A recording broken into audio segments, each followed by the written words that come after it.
Le projet Textbox 83 et la Crique de l'Aube ont le plaisir de vous présenter Dracula de Bram Stoker 2, journal de Jonathan Harker, suite par 4, 7 mai.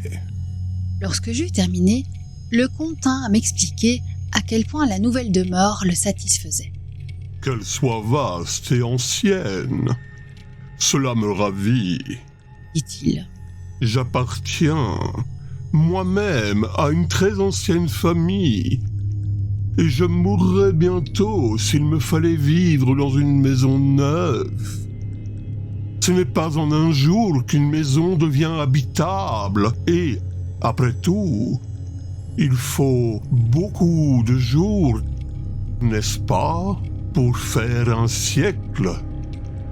Je suis très content, également, de savoir qu'il y a une chapelle, parce qu'il ne nous est pas du tout agréable à nous, gentilshommes de Transylvanie, de penser que nos ossements pourraient être mêlés à ceux de gens qui nous sont inférieurs.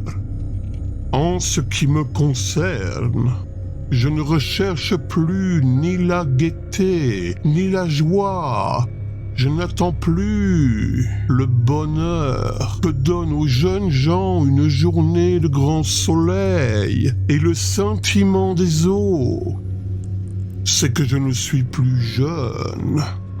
Mon cœur, qui a passé de longues années à pleurer les morts, ne se sent plus attiré par le plaisir. D'autre part, les murs de mon château tombent en ruine. Les ombres le traversent en grand nombre et les vents y soufflent de partout.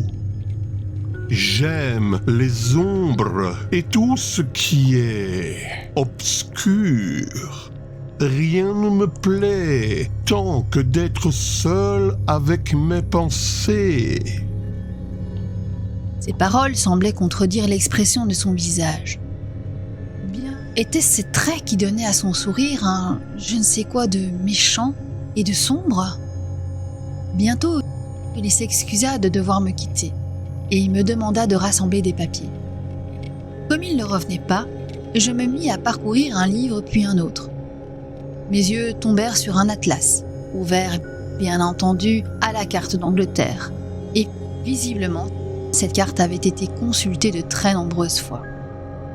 Je vis même qu'elle était marquée de plusieurs petits cercles. Les examinant mieux, je constatai que l'un de ceux-ci était tracé à l'est de Londres, là même où était situé le nouveau domaine du comte. 2 autres cercles indiquaient l'emplacement d'Exeter et celui de Whitby, sur la côte du Yorkshire. 1 heure s'était écoulée quand le comte réapparut. Ah, toujours à lire, à la bonne heure. Mais vous savez, il ne faut pas travailler tout le temps. Venez, on vient de m'avertir que votre souper est prêt. Il me prit le bras et nous passâmes dans la chambre voisine, où en effet un souper délicieux était servi. Une fois encore, le comte s'excusa. Il avait dîné dehors. Mais comme le soir précédent, il s'assit près de moi et nous bavardâmes pendant tout le temps que je mangeais. Lorsque j'eus terminé, je fumai, toujours comme le soir précédent, tandis qu'il ne cessait de me poser question sur question. Les heures passaient. Je devinais que la nuit devait être fort avancée, mais je ne disais rien, sentant qu'il était de mon devoir de complaire à mon hôte en toutes choses. Je n'avais nullement envie de dormir, mon long repos de la veille m'ayant complètement remis de la fatigue du voyage. Pourtant, j'éprouvais ce frisson que tout le monde ressent peu avant l'aube, laquelle n'est pas sans rappeler une marée nouvelle. On dit que les moribonds rendent souvent un dernier soupir à la naissance du jour ou à marée changeante. Tous ceux qui ont vécu cet instant où l'on passe de la nuit au jour me comprendront aisément. Soudain, nous entendîmes le chant d'un coq déchirer l'air d'une façon presque surnaturelle. Le comte Dracula, se levant d'un bond, s'écria. Wow. Le matin déjà?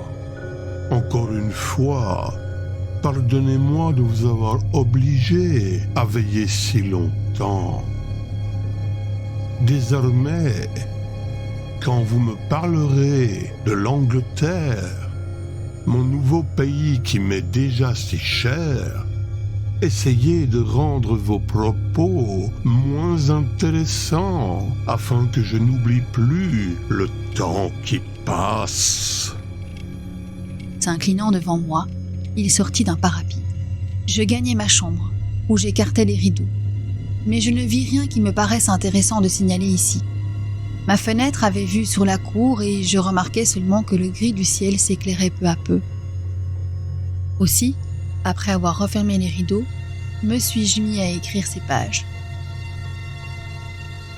Renfield, voici donc la fin du 7e jour.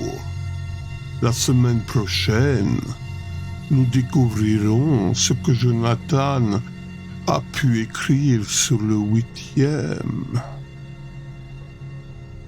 À découvrir dans les 5 minutes du mercredi sur le projet Textbox 83 ainsi que la crique de l'aube.